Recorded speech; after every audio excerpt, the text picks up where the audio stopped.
Hello, people. This is Arslan, and today we're about to get into Daredevil issue number 3, Beware of the Omen.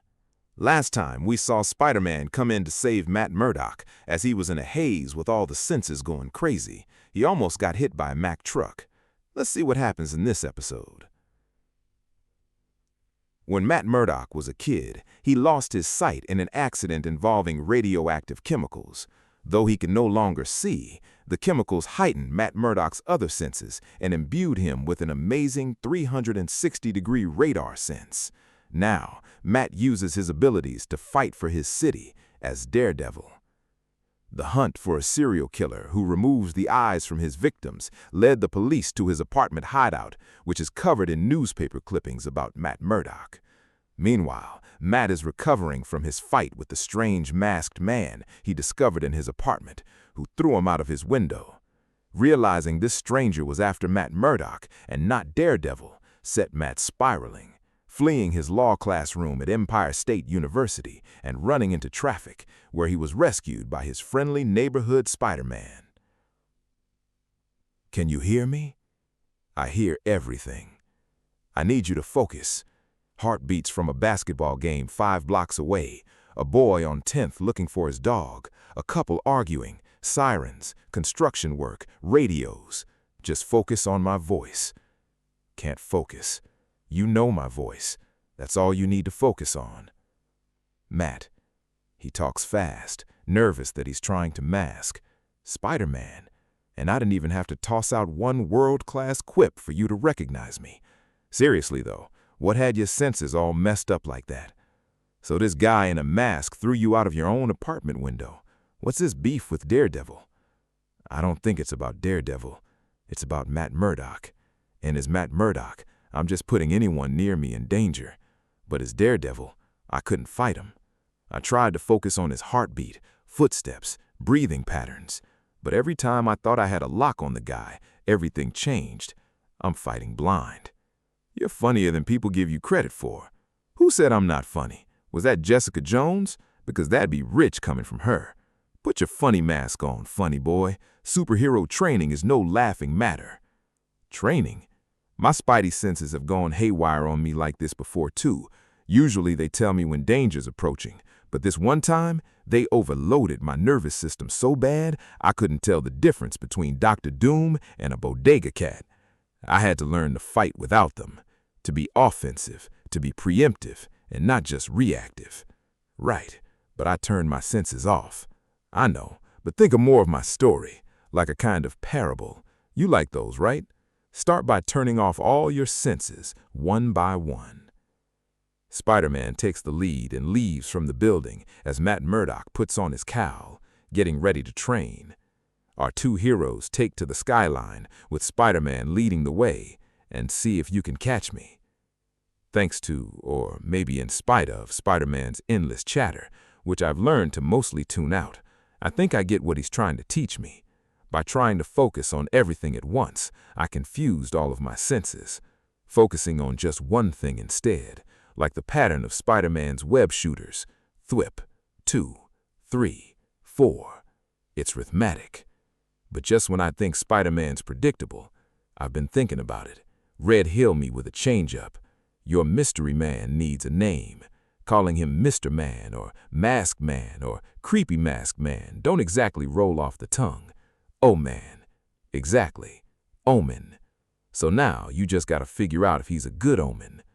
We jump to Hale's kitchen and a man is running down a dark alleyway. Or a bad omen. Please, no! This is Mercy Crack, and we see Omen strike a man down with his staff, and the man reaches up for the face of Omen, grabbing at his mask, and we can see his mouth. The masked man grits his teeth, and we see particles come from his mouth. The man is passed away with his eyes wide open. Omen covers his mask and grabs his knife as he reaches towards the man's eyeballs, and we see blood coming off of his knife. You know that truth. The sinful eyes that feed on lust and pride and envy, I free them from that burden and humbly become the vessel for your future sight. What the hell? This is a crime scene. Officer Callahan, We've got at least 4 eyeless bodies in New York, not counting the crew found dead on the cargo ship. What the frick is an understatement? Tom, how long before the press are running a story?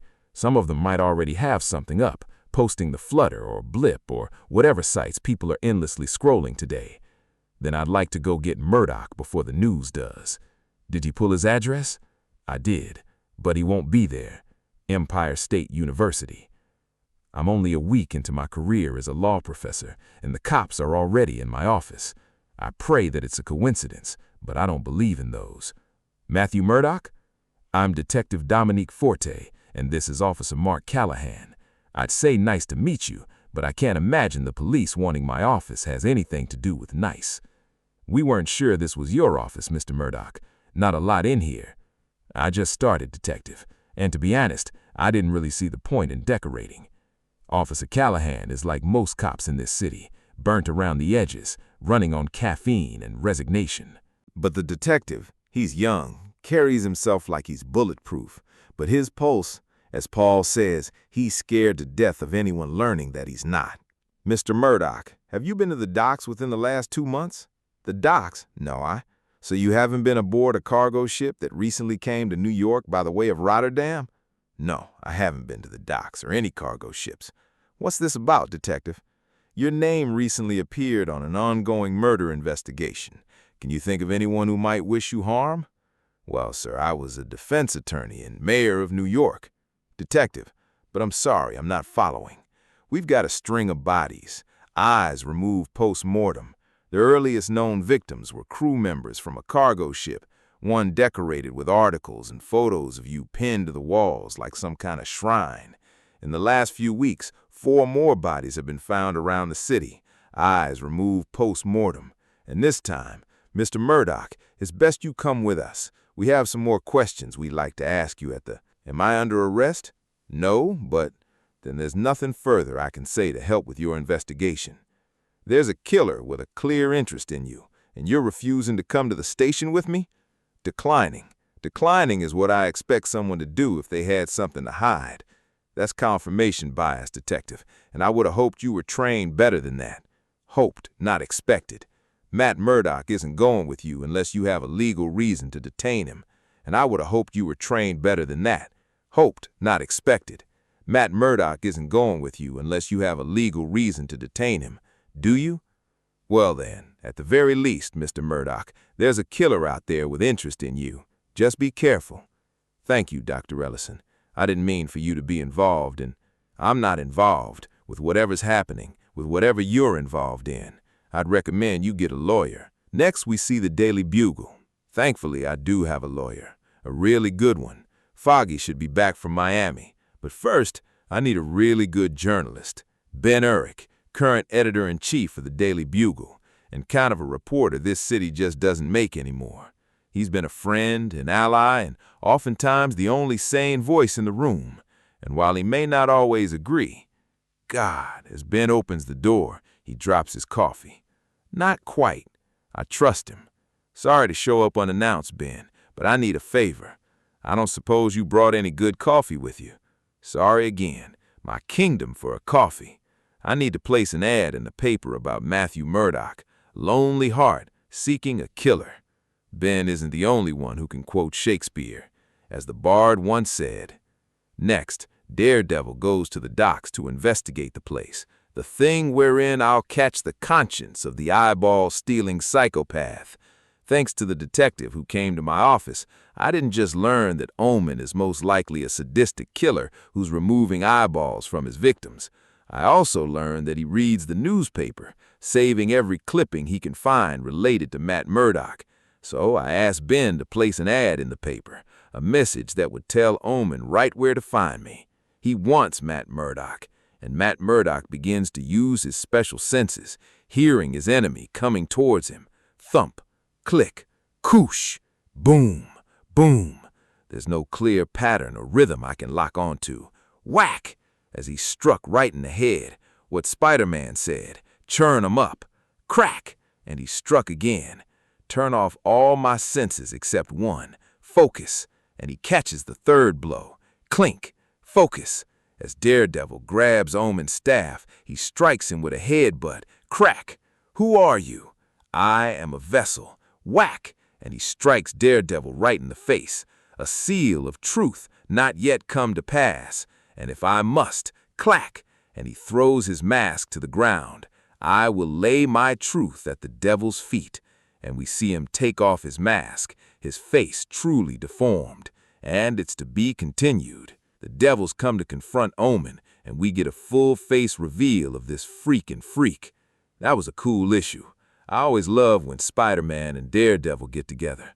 Last time, Daredevil showed Spider-Man how to use his spider sense, and vice versa. Spider-Man showed Daredevil how to use his abilities. It's cool that two heroes can really train with one another and make a difference. I like seeing that in the actual continuity in comic book. It makes it that much more valid and cool to watch. That's all for this video. I will catch you all later. Bye.